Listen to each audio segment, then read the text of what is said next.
दोस्तों एक बार फिर से स्वागत है अपने न्यूज में। आज के इस वीडियो में बताएंगे 1528 से लेकर 2024 तक अयोध्या की कहानी। अयोध्या की यह कहानी आपको हैरान कर देगी। अयोध्या का यह सच है जो किसी को नहीं पता। दोस्तों हम सभी जानते हैं कि अयोध्या नगरी भगवान श्री राम के जन्मभूमि है और इसी के साथ ही राम मंदिर बनाकर यहाँ पर प्राण प्रतिष्ठा कर दी गई है, जहां भगवान हमेशा हमेशा के लिए अयोध्या में विराजमान हो गए हैं।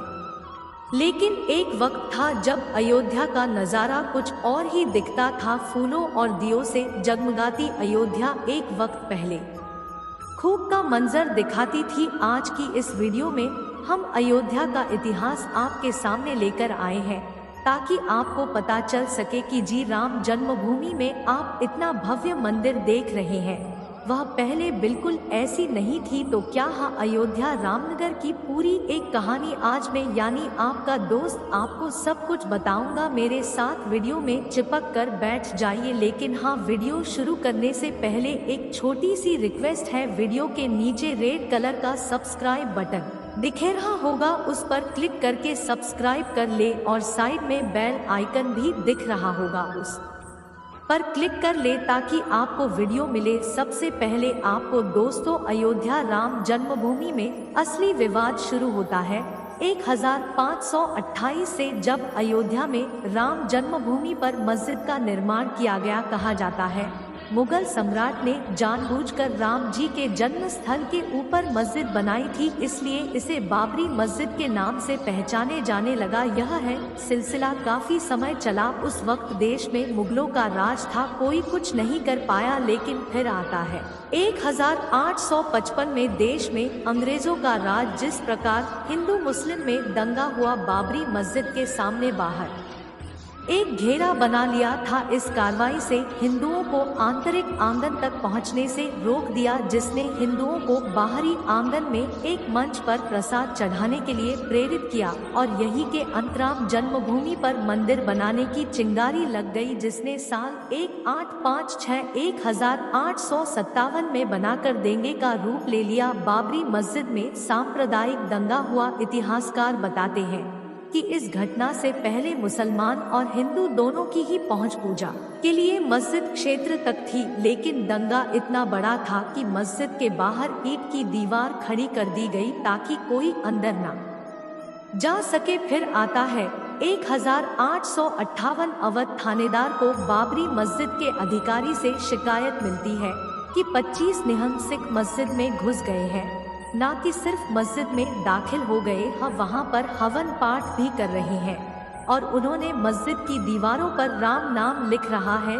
दोस्तों मस्जिद में घुसकर हवन करने वाले उन निहंग सिख का नाम बाबा फकीर सिंह खालसा था। राम जन्मभूमि की लड़ाई लड़ते हुए हर एक इंसान का मानना है कि अगर 165 सालों की कानूनी लड़ाई के बाद आज मंदिर बन रहा है तो उसमें एक अहम योगदान बाबा फकीर सिंह खालसा के साथ इस दिन विवादित ढांचे में घुसे उस निहंग सिखों का है, क्योंकि उन्हें लोगों के कारण विवाद पुलिस में दर्ज हुआ। इन 25 वीर सिखों ने ऐसी हिम्मत दिखाई कि उसके बाद न जाने कितने लोग उनके रास्ते पर चलते चले गए और फिर 1859 में विवादित स्थल पर बाढ़ लग गई। परिसर में भी तेरे भारी हिस्से में हिंदुओं को प्रार्थना करने की अनुमति दे गई। साल 1585 में महंत रघुवर दास ने राम जन्म स्थान के महंत होने का दावा करते हुए एक मुकदमा किया, जिसे 1585 का मुकदमा के नाम से जाना जाता है। कहा जाता है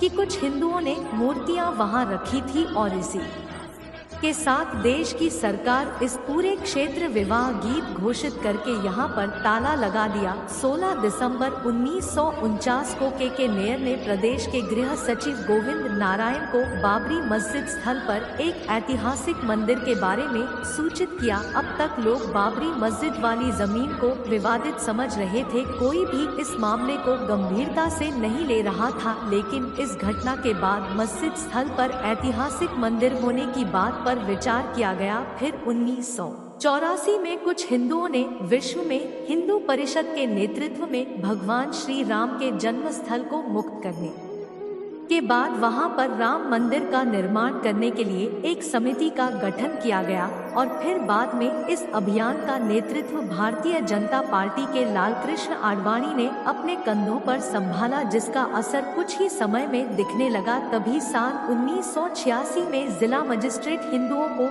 को प्रार्थना करती वहां पर राम मंदिर जिला मजिस्ट्रेट ने, जिसका असर कुछ ही समय में दिखने लगा। तभी हिंदुओं को प्रार्थना करने के लिए मस्जिद के दरवाजे पर से ताला खोलने का आदेश दे दिया। यह बात मुसलमान को बिल्कुल भी अच्छी नहीं लगी और उन्होंने बाबरी मस्जिद संघर्ष समिति का गठन किया। इसके बाद साल 1989 में हिंदू विश्व परिषद से नाम राम मंदिर निर्माण के लिए अभियान और तेज कर दिया। विवाहित स्थल के नजदीक राम मंदिर का शिलान्यास किया। साल 1990 में विश्व हिंदू परिषद के कार्यकर्ताओं ने बाबरी मस्जिद को नुकसान पहुंचा। तत्कालीन प्रधानमंत्री चंद्रशेखर ने विवाद सुलझाने का काफी प्रयास किया, लेकिन जब यह विवाद शांत होने वाला नहीं था, लालकृष्ण आडवाणी ने आंदोलन के लिए समर्थन बढ़ाने के मकसद से गुजरात के सोमनाथ से अयोध्या तक रथ यात्रा शुरू की। इस बीच सांप्रदायिक दंगे भड़क उठे। फिर आता है साल 1992, जब विश्व हिंदू परिषद, शिवसेना और भारतीय जनता पार्टी के कार्यकर्ताओं ने 6 दिसंबर को बाबरी मस्जिद को ध्वस्त कर दिया, जिसके परिणाम स्वरूप देश भर में हिंदू और मुसलमान के बीच सांप्रदायिक दंगे पाठक उठेगी, जिसमें 2000 से ज्यादा लोग मारे गए। फरवरी 2002 को उत्तर प्रदेश विधानसभा चुनाव के लिए अपने घोषणा पत्र में राम मंदिर निर्माण के मुद्दे को शामिल करने से इनकार कर दिया। विश्व हिंदू परिषद ने राम मंदिर का निर्माण कार्य शुरू करने की घोषणा कर दी। 13 मार्च 2002 को सर्वोच्च न्यायालय ने कहा कि अयोध्या में जैसी स्थिति है वैसी बरकरार रखी जाएगी और किसी को भी सरकार द्वारा शिला पूजन की अनुमति नहीं होगी। और फिर कोर्ट के आदेश पर विवादित स्थल की खुदाई शुरू की गई। इस साल 2003 में मंदिर में खुदाई के दौरान मिलते जुलते अवशेष मिले और 2 अप्रैल 2004 में लाल कृष्ण आडवाणी अयोध्या में अस्थायी मंदिर में पूजा की और कहा मंदिर का निर्माण जल्दी शुरू कर दिया जाए। सितंबर 2010 को इलाहाबाद उच्च न्यायालय के लखनऊ बेंच में अयोध्या में विवादित भूमि को 3 हिस्सों में बांट दिया। सुन्नी वक्फ बोर्ड निर्मोही अखाड़ा रामलला विराजमान, लेकिन इस विवाद में तभी भी नहीं थम था। इसके बाद दोबारा कोर्ट से गुजारिश की गई और फिर साल 2019 में सुप्रीम कोर्ट ने पूरी विवादित जमीन 1990 में विभाजित जमीन रामलीला को सौंप लेने का आदेश दे दिया। वहीं सुन्नी वक्फ बोर्ड को मस्जिद बनाने के लिए 5 एकड़ जमीन दी गई। इसके बाद साल 2020 में अयोध्या जन्मभूमि में राम मंदिर का निर्माण शुरू हुआ और 22 साल बाद 22 जनवरी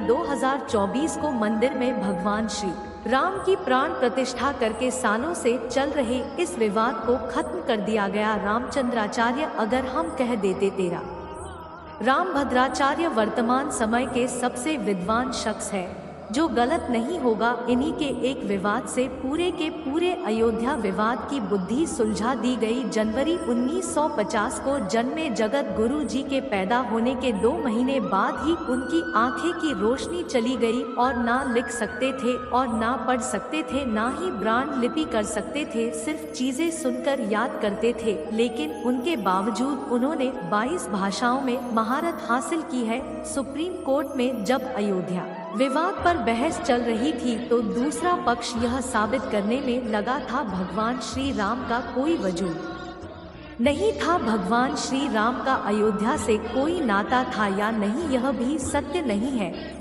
तब जगत गुरु की गवाही ने पूरा केस पलट दिया। उन्होंने सुप्रीम कोर्ट वेद पुराण के साथ रामलला के पक्ष में गवाही दी थी। उन्होंने ऋग्वेद से उदाहरण देकर बताया कि सरयू नदी से भगवान राम के जन्म स्थल की दिशा और दूरी क्या थी और फिर जगत गुरु रामभद्राचार्य द्वारा बताए गए अध्यायों को जब खोलकर देखा गया तो उनकी बताई गई बात सही निकली और इसी ने कोर्ट को अपना फैसला बदलने पर मजबूर कर दिया। आज इन्हीं की वजह से हम राम मंदिर के प्राण प्रतिष्ठा देख पाए हैं। जिस पर आपका क्या कहना है कमेंट में बताइए। इसी तरह की वीडियो को देखने के लिए चैनल को सब्सक्राइब करना ना भूलें। यदि आपको चैनल यह वीडियो पसंद आया है तो कमेंट बॉक्स में जय हिंद जय श्री राम जय अवश्य लिखें। धन्यवाद।